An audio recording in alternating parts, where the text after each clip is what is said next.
Good afternoon, everyone. Welcome to the Adventure and Mystery Book Club. I'm Bill Mallory, branch manager of the La Jolla Library. Hope everyone had a good weekend. I know I had a good weekend, and if you're like me, hopefully you're ready for some end of the world adventure that we're going to be reading about today in War of the Worlds, Book 2, Chapter 7. A lot of stuff going on with the book. We'll just recap briefly. Of course, the Martians have landed. They have a lot arriving in large cylinders that are striking the Earth, causing these great pits to open up like a crater upon landing.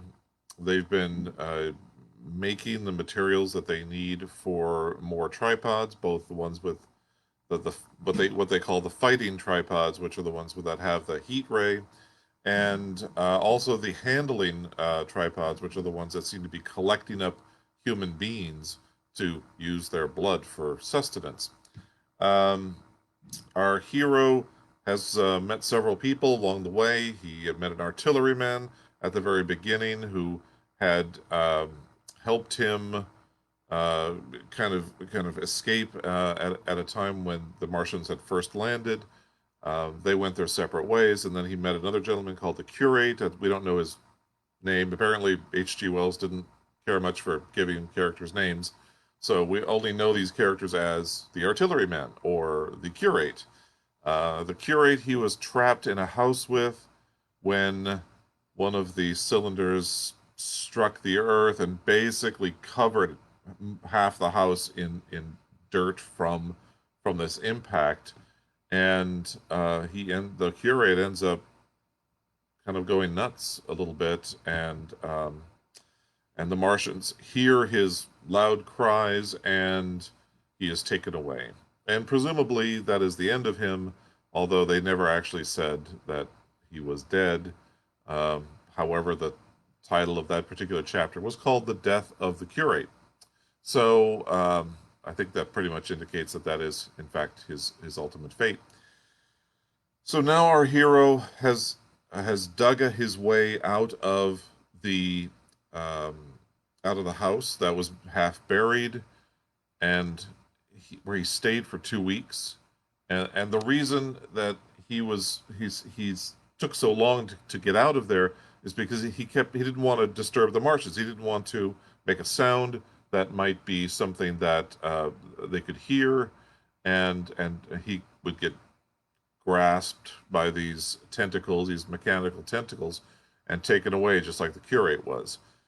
Um, and so when he eventually realizes that he does not hear any more from the pit, no more hammering sounds, which has sort of been the watchword of the Martians building their tripods, he leaves. He goes through a window and realizes that they are gone.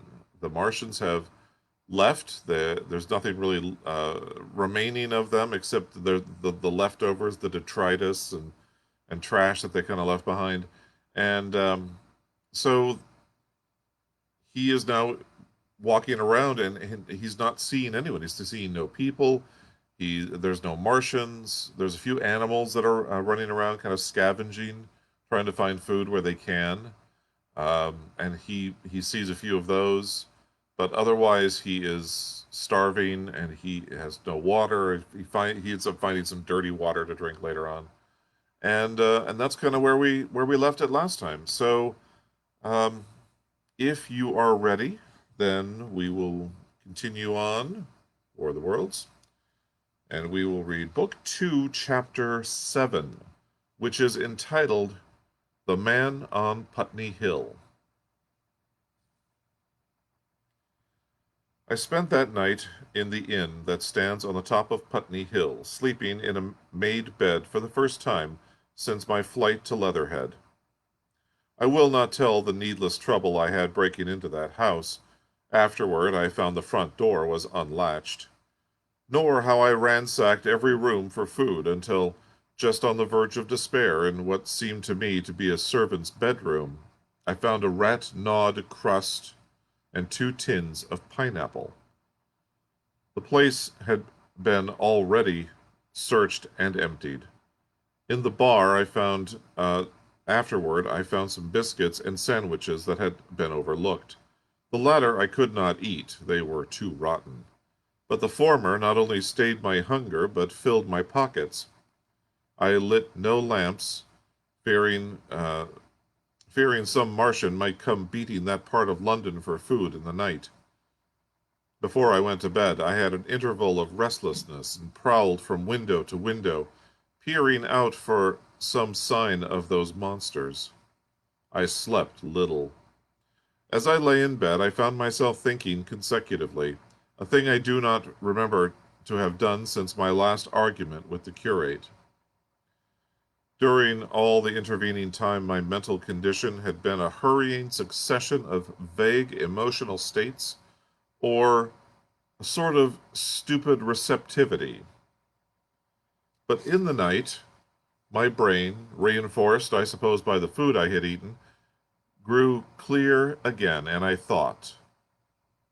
Three things struggled for possession of my mind: the killing of the curate, the whereabouts of the Martians, and the possible fate of my wife. The former gave me no sensation of horror or remorse to recall. I saw it simply as a thing done, a memory, infinitely disagreeable but quite without the quality of remorse. I saw myself then as I see myself now, driven step by step toward that hasty blow, the creature of a sequence of accidents leading inevitably to that. I felt no condemnation, yet the memory, static, unprogressive, haunted me. In the silence of the night, with that sense of the nearness of God that sometimes comes into the stillness and the darkness, I stood my trial, my only trial, for that moment of wrath and fear. I retraced every step of our conversation from the moment when I had found him crouching beside me, heedless of my thirst, and pointing to the fire and smoke that streamed up from the ruins of Weybridge. We had been incapable of cooperation. Grim chance had taken no heed of that. Had I foreseen, I should have left him at Halliford, but I did not foresee, and crime is to foresee and do. And I set this down as I have set down all this story down, as I have set all this story down, as it was. There were no witnesses. All these things I might have concealed, but I set it down, and the reader must form his judgment as he will. And when, by an effort, I had set aside the picture of a prostrate body, I faced the problem of the Martians and the fate of my wife. For the former, I had no data. I could imagine 100 things, and so, unhappily, I could for the latter. And suddenly that night became terrible. I found myself sitting up in bed, staring at the dark. I found myself praying that the heat ray might have suddenly and painlessly struck her out of being. Since that night of my return from Leatherhead, I had not prayed. I had uttered prayers, fetish prayers. I had prayed as heathens muttered charms when I was in extremity. But now I prayed indeed, pleading steadfastly and sanely, face to face, with the darkness of God. Strange night, strangest in this, that as soon as the dawn had come, I, who had talked with God, crept out of the house like a rat leaving its hiding place, a creature scarcely larger, an inferior animal, a thing that for any passing whim of our masters might be hunted and killed. Perhaps they also prayed confidently to God. Surely, if we have learned nothing else, this war has taught us pity. Pity for those witless souls that suffer our dominion. The morning was bright and fine, and the eastern sky glowed pink, and was fretted with little golden clouds. In the road that runs free from the top of Putney Hill to Wimbledon, were a number of poor vestiges of the panic torrent that must have poured Londonward on the Sunday night after the fighting began.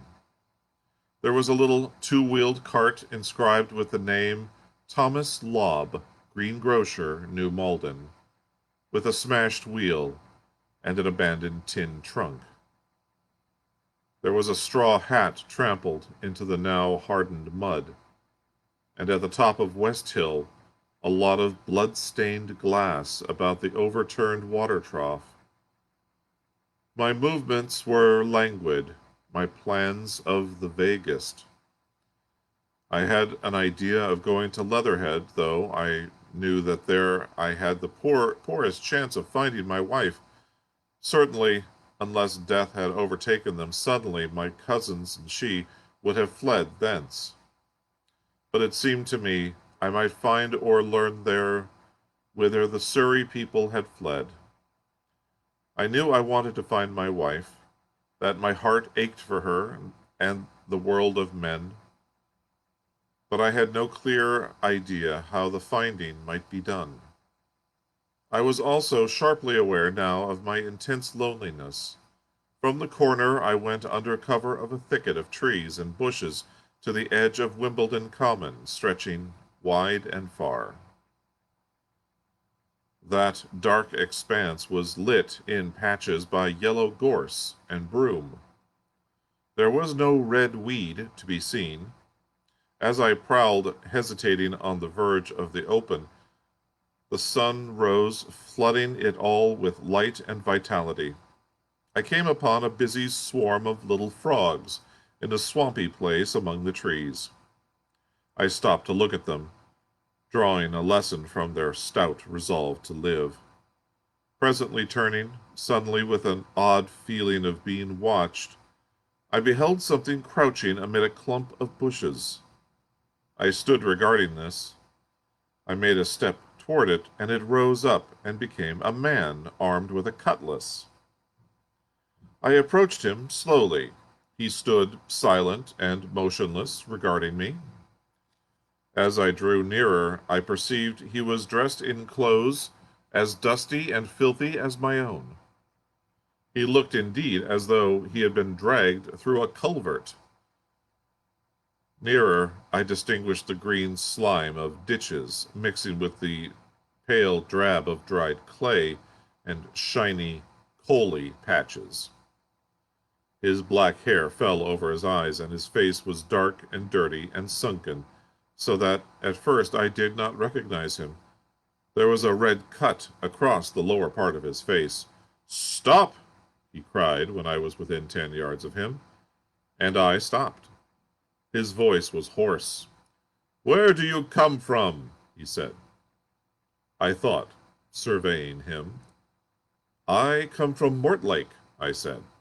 "I was buried near the pit, and near the pit the Martians made about their cylinder. I have worked my way out and escaped." "There is no food here," he said. "This is my country. All this hill down to the river and back to Clapham and up the edge of the common. There is only food for one. Which way are you going?" I answered slowly.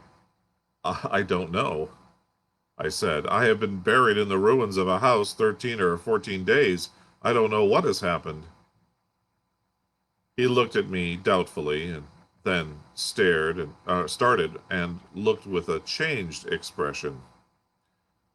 "I've no wish to stop about here," said I. "I think I shall go to Leatherhead, for my wife was there." He shot out a pointing finger. "It is you," said he, "the man from Woking. And you weren't killed at Weybridge?" I recognized him at that same moment. "You are the artilleryman who came into my garden." "Good luck," he said. "We are lucky ones. Fancy you." He put out a hand, and I took it. "I crawled up a drain," he said. "But they didn't kill everyone, and after they went away, I went off toward Walton across the fields. But it's not 16 days altogether, and your hair is gray." He looked over his shoulder suddenly. Only a rook, he said. One gets to know that birds have shadows these days. It is a bit open. Let us crawl under those bushes and talk. Have you seen any Martians? I said, since I crawled out. They've gone away across London, he said. I guess they've got a bigger camp there. Of a night all over there, Hampstead way, the sky is alive with their lights. It's like a great city, and in the glare you can just see them moving. By daylight, you can't. But nearer, I haven't seen them. He counted on his fingers. 5 days. Then I saw a couple across Hammersmith way carrying something big. And the night before last, he stopped and spoke impressively. It was just a matter of lights, but it was something up in the air. I believe they've built a flying machine and are learning to fly. I stopped on my hands and knees, for we had come to the bushes. Fly? Yes, he said. Fly. I went on into the little bower and sat down. It is all over with humanity, I said. If they can do that, they will simply go around the world. He nodded. They will, but it will relieve things over here a bit. And besides, he looked at me, aren't you satisfied it is up with humanity? I am. We're down. We're beat. I stared. Strange as it may seem, I had not arrived at this fact. A fact perfectly obvious as soon as he spoke. I had still held a vague hope. Rather, I had kept a lifelong habit of mind. He repeated his words. We're beat. They carried absolute conviction. It's all over, he said. They've lost one. Just one. And they've made their footing good and crippled the greatest power in the world. They've walked over us. The death of that one at Weybridge was an accident.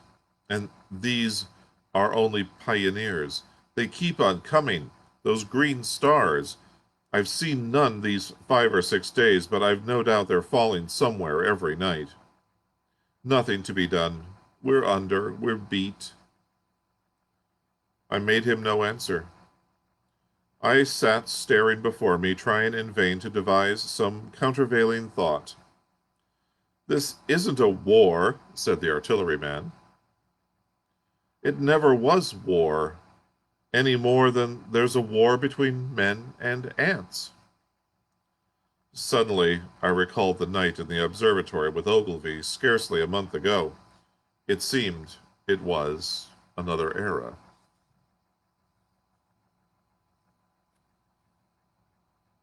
After the 10th shot, they fired no more from Mars, at least not until the first cylinder came. How do you know? Said the artilleryman. I explained. He thought, something wrong with the gun, he said. But what if there is? They'll get it right again, and even if there's a delay, how can it alter the end? It's just men and ants. There's the ants builds their cities, live their lives, have wars, revolution, until the men want them out of the way, and then they just go out of the way. That's what we are now, just ants. Only. Yes, I said. We're eatable ants. We sat looking at each other. And what will they do with us? I said. That's what I've been thinking, he said. That's what I've been thinking. After Weybridge, I went south thinking. I saw what was up. Most of the people were hard at it, squealing and exciting themselves, but I'm not so fond of squealing. I've been in sight of death once or twice. I'm not an ornamental soldier, and at the best and worst death, it's just death. And it's the man that keeps on thinking comes through.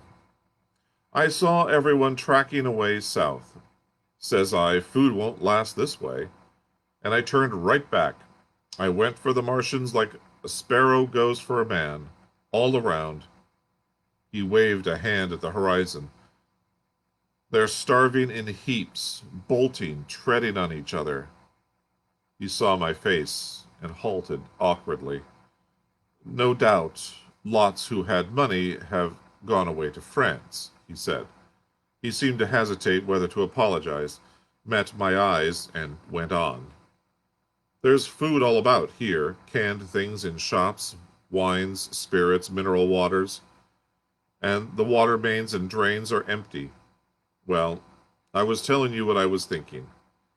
Here's intelligent things, I said. And it seems that they want us for food.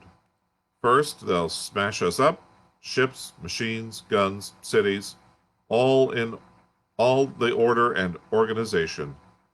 All that will go. If we were the size of ants, we might pull through, but we're not. It's all too bulky to stop. That's the first certainty, eh? I assented. It is. I've thought it out. Very well, then. Next, at present, we're caught as we're wanted. A Martian has only to go a few miles to get a crowd on the run. And I saw one day, out by Wandsworth, picking houses to pieces and rooting among the wreckage. But they won't keep on doing that. As soon as they've settled all our guns and ships and smashed our railways and done all the things that they're doing over there, they will begin catching us systematic, picking the best and storing us in cages and things. That's what they will start doing in a bit. Lord, they haven't begun on us yet. Don't you see that? Not begun? I exclaimed. Not begun. All that's happened so far through our not having the sense to keep quiet, worrying them with guns and such foolery, and losing our heads and rushing off in crowds to where there wasn't any more safety than where we were. They don't want to bother us yet. They're making their things, making all the things they couldn't bring with them, getting things ready for the rest of the people. Very likely that's why the cylinders have stopped for a bit, for fear of hitting those who are here. And instead of our rushing about blind on the howl, or getting dynamite on the chance of busting them up, we've got to fix ourselves up according to the new state of affairs. That's how I figure it out. It isn't quite according to what a man wants for his species, but it's about what the facts point to. And that's the principle I acted upon. Cities, nations, civilization, progress. It's all over.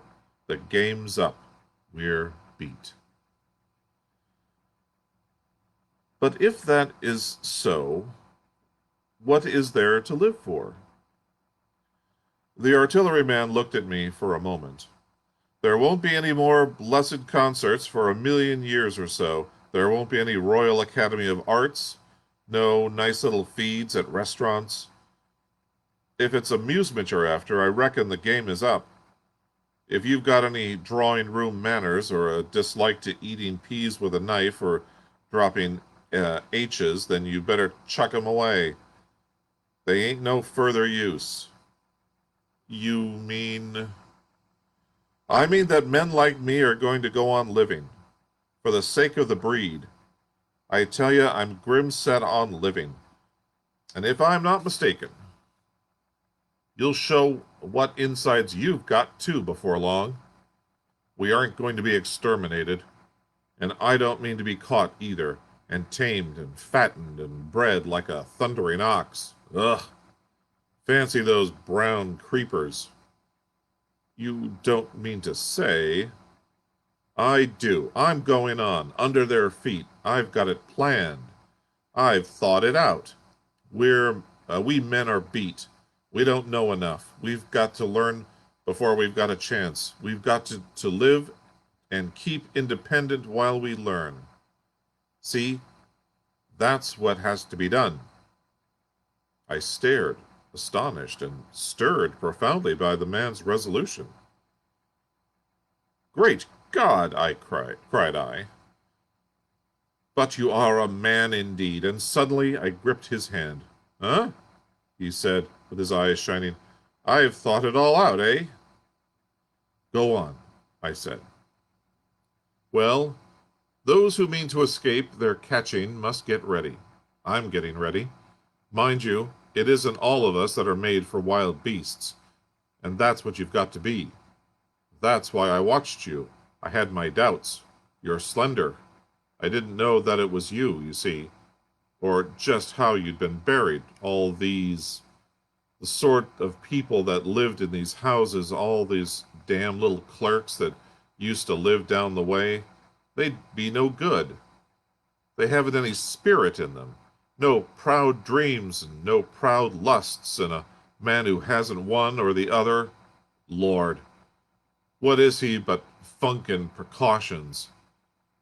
They just used to skedaddle off to work. I've seen hundreds of 'em, bit of breakfast in hand, running wild and shining to catch their little season ticket train for fear that they'd get dismissed if they didn't. Working at businesses they were afraid to take the trouble to understand. Skedaddling back for fear they wouldn't be in time for dinner. Keeping indoors after dinner for fear of the back streets, and sleeping with the wives they married, not because they wanted them, but because they had a bit of money that would make for safety in their one little miserable skedaddle through the world.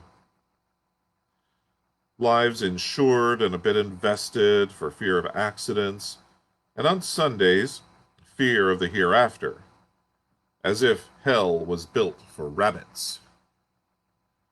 Well, the Martians will just be a godsend to these. Nice roomy cages, fattening food, careful breeding, no worry. After a week or so, chasing about the fields and lands on an empty stomach, they'll come and be caught, cheerful. They'll be quite glad after a bit. They'll wonder what people did before there were Martians to take care of them. And the bar loafers and mashers and singers, I can imagine them. I can imagine them, he said with a sort of somber gratification. There'll be any amount of sentiment and religion loose among them. There's hundreds of things I saw with my eyes that I've only begun to see clearly these last few days.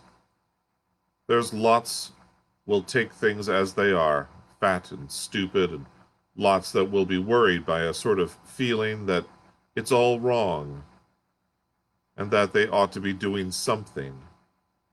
Now, whenever things are so that a lot of people feel they ought to be doing something, the weak and those who go weak with a lot of complicated thinking always make for a sort of do-nothing religion, very pious, very superior, and submit to persecution and the will of the Lord. Very likely you've seen the same thing. It's energy in a gale of funk and turned clean inside out. These cages will be full of psalms and hymns and piety, and those of a less simple sort will work in a bit of, what is it, eroticism. He paused. Very likely these Martians will make pets of some of them, train them to do tricks, who knows, get sentimental over the pet boy who grew up and had to be killed, and some, maybe, they will train to hunt us. No, I cried. That's impossible. No human being. What's the good of going on with such lies, said the artilleryman. There's men who do it cheerful. What nonsense to pretend there isn't. And I succumbed to his conviction. If they come after me, he said, Lord, if they come after me, and subsided into a grim meditation. I sat contemplating these things. I could find nothing to bring against this man's reasoning. In the days before the invasion, no one would have questioned my intellectual superiority to his, I, a professed and recognized writer on philosophical themes, and he a common soldier. Yet he had already formulated a situation that I had scarcely realized. "What are you doing?" I said presently. "What plans have you made?" He hesitated. "Well, it's like this," he said. "What have we to do? We have to invent a sort of life where men can live and breed and be sufficiently secure to bring the children up. Yes, wait a bit, and I'll make it clearer that what I think ought to be done. The tame ones will go like all tame beasts. In a few generations, they'll be big, beautiful, rich-blooded, stupid. Rubbish. The risk is that we who will keep wild will go savage, degenerate into a sort of big savage rat. You see how I mean to live is underground. I've been thinking about the drains. Of course, those who don't know drains think horrible things, but under this London are miles and miles, hundreds of miles, and a few days' rain and London empty will leave them sweet and clean. The main drains are big enough and airy enough for anyone. Then there's cellars, vaults, stores, from which bolting passages may be made to the drains. And the railway tunnels and subways, eh? You begin to see? And we form a band, able-bodied, clean-minded men. We're not going to pick up any rubbish that drifts in. Weaklings go out again. As you meant me to go. Well, I parleyed, didn't I? We won't quarrel about that. Go on. Those who stop obey orders. Able-bodied, clean-minded women we want also. Mothers and teachers, no lackadaisical ladies, no blasted rolling eyes. We can't have any weak or silly. Life is real again, and the useless and cumbersome and mischievous have to die. They ought to die. They ought to be willing to die. It's a sort of disloyalty, after all, to live and taint the race. And they can't be happy. Moreover, dying's not so dreadful. It's the funking that makes it bad. And in all those places we shall gather. Our district will be London. And we may even be able to keep a watch and run about in the open when the Martians keep away. Play cricket, perhaps. That's how we shall save the race, eh? It's a possible thing. But saving the race is nothing in itself. As I say, that's only being rats. It's saving our knowledge, and adding to it is the thing. There, men like you come in. There's books. There's models. We must make great safe places down deep, and get all the books we can. Not novels and poetry swipes, but ideas, science books. That's where men like you come in. We must go to the British Museum and pick all those books through. Especially, we must keep up our science. Learn more. We must watch these Martians. Some of us must go as spies. When it's all working, perhaps I will. Get caught, I mean. And the great thing is, we must leave the Martians alone. We mustn't even steal. If we get in their way, we clear out. We must show them we mean no harm. Yes, I know. But they're intelligent things, and they won't hunt us down if they have all they want and think we're just harmless vermin. The artilleryman paused and laid a brown hand upon my arm. After all, it may not be so much that we have to learn before. Just imagine this. 4 or 5 of their fighting machines suddenly starting off, heat rays right and left, and not a Martian in 'em. Not a Martian in 'em, but men. Men who have learned the way how. It may be in my time, even, those men. Fancy having one of them lovely things with its heat ray wide and free. Fancy having it in control. What would it matter if you smashed to smithereens at the end of the run after a bust like that? I reckon the Martians will open their beautiful eyes. Can't you see them, man? Can't you see them hurrying, puffing and blowing and hooting to their other mechanical affairs? Something out of gear in every case. We'd see to that. And swish, bang, rattle, swish. Just as they are fumbling over it, swish comes the heat ray, and behold, man has come back to his own.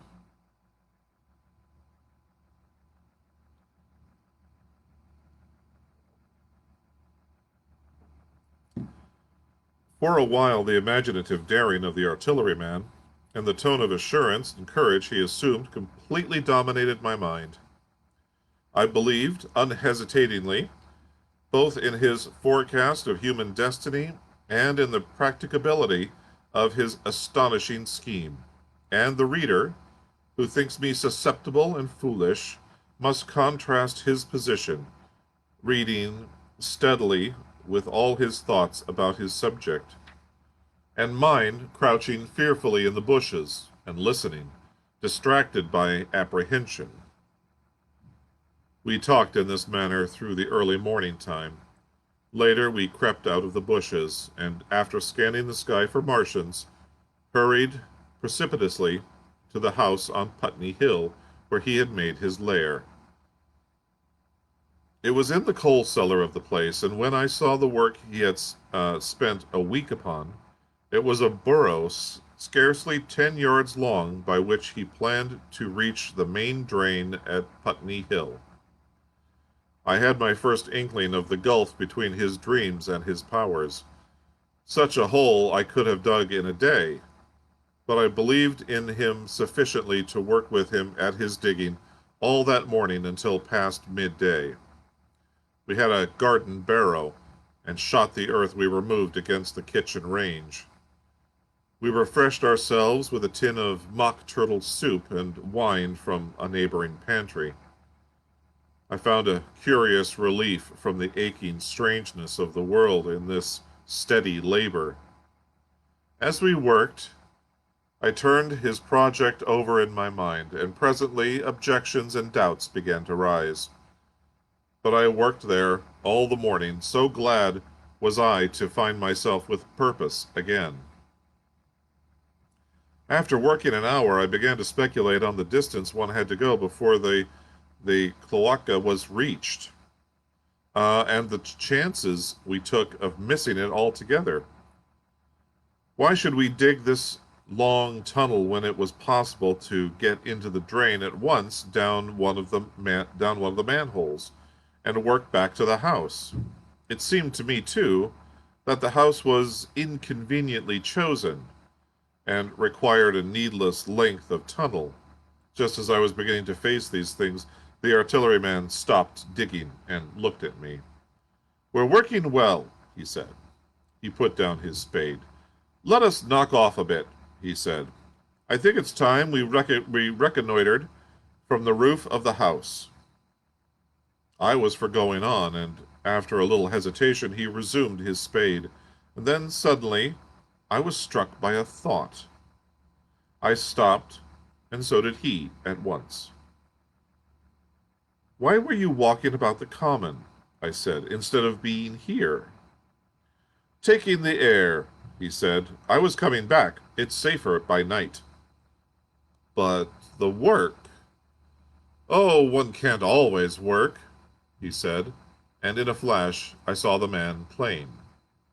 He hesitated, holding his spade. "We ought to reconnoiter now," he said, "because if any come near us they may hear the spades and drop upon us unawares." I was no longer disposed to object. We went together to the roof and stood on a ladder peering out of the roof door. No Martians were to be seen, and we ventured out on the tiles and slipped down under the shelter of the parapet. From this position shrubbery hid the greater portion of Putney. but we could see the river below, a bubbly mass of red weed, and the low parts of Lambeth flooded and red. The red creepers swarmed up the trees about the old palace, and their branches stretched gaunt and dead and set with shriveled leaves. It was strange how entirely dependent both weed and creeper were upon flowing water for their propagation. About us neither had gained a footing. Laburnums, pink maize, snowballs, and trees of arbor vitae rose out of laurels and hydrangeas green and brilliant in the sunlight. Beyond Kensington, dense smoke was rising, and a blue haze hid the northward hills. The artilleryman began to tell me of the sort of people who still remained in London. One night last week, he said, some fools got the electric light in order, and there was all Regent Street and the circus ablaze, crowded with painted and ragged drunkards, men and women, dancing and shouting till dawn. A man who was there told me, and as the day came, they became aware of a fighting machine standing near by the Langham and looking down at them. Heaven knows how long it had been there. It must have given some of them a nasty turn. He came down the road toward them and picked up nearly 100 too drunk or frightened to run away. Grotesque gleam of a time no history will ever fully describe. From that, in answer to my questions, he came around to his grandiose plans again. He grew enthusiastic.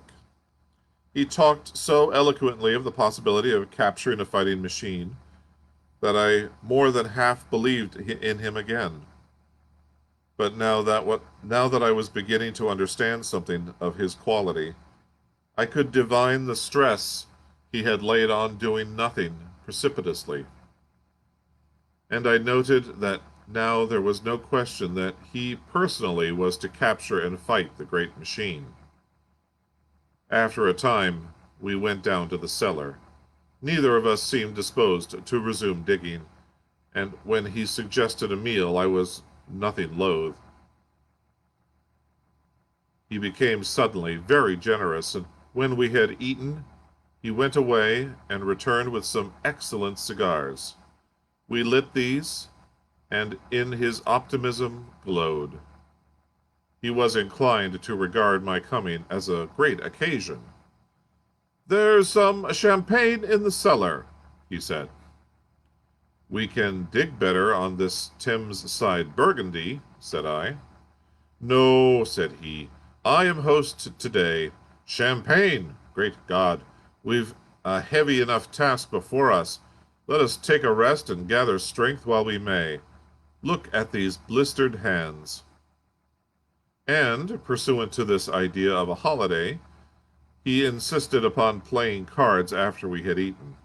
He taught me euchre, and after dividing London between us, I taking the northern side and he the southern, we played for parish points. Grotesque and foolish as this will seem to the sober reader, it is absolutely true. And what is more remarkable, I found the card game and several others we played extremely interesting. Strange mind of man, with our species upon the edge of extermination or appalling degradation, with no clear prospect before us but the chance of a horrible death, we could sit following the chance of this painted pasteboard and playing the joker with vivid delight. Afterward he taught me poker, and I beat him at 3 tough chess games. When dark came, we decided to take the risk and lit a lamp. After an interminable string of games, we supped, and the artilleryman finished the champagne. We went on smoking the cigars. He was no longer the energetic regenerator of his species I had encountered in the morning. He was still optimistic, but it was a less kinetic, a more thoughtful optimism. I remember he wound up with my health proposed in a speech of a small variety and considerable intermittence. I took a cigar and went upstairs to look at the lights of which he had spoken that blazed so greenly about the Highgate hills. At first I stared unintelligently across the London Valley. The northern hills were shrouded in darkness. The fires near Kensington glowed redly, and now and then an orange-red tongue of flame flashed up and vanished in the deep blue night. All the rest of London was black. Then, nearer, I perceived a strange light, a pale, violet-purple fluorescent glow, quivering under the night breeze. For a space I could not understand it, and then I knew that it must be the red weed from which this faint irradiation proceeded. With that realization, my dormant sense of wonder, my sense of the proportion of things, awoke again. I glanced from that to Mars, red and clear, glowing high in the west, and then gazed long and earnestly at the darkness of Hampstead and Highgate. I remained a long time upon the roof, wondering at the grotesque changes of the day. I recalled my mental states, from the midnight prayer to the foolish card playing. I had a violent revulsion of feeling. I remember I flung away the cigar with a certain wasteful symbolism. My folly came to me with glaring exaggeration. I seemed a traitor to my wife and to my kind. I was filled with remorse. I resolved to leave this strange and undisciplined dreamer of great things to his drink and gluttony, and to go into London. There, it seemed to me, I had the best chance of learning what the Martians and my fellow men were doing. I was still on the roof when a late moon rose. And that, my friends, is the end of Chapter 7, Book 2, Chapter 7. So there we go. Looks like our main character has a little bit of a respite. Takes a little bit of food and drink with his friend, and now having done that, back to more sensible matters and back on the road. So we'll find out what happens to him as he goes on in our story. With Book 2, Chapter 8 will be at this Wednesday at 4 p.m. I hope you can join me. And thank you for being here for the Adventure and Mystery Book Club. We'll see you on Wednesday. Bye, everyone.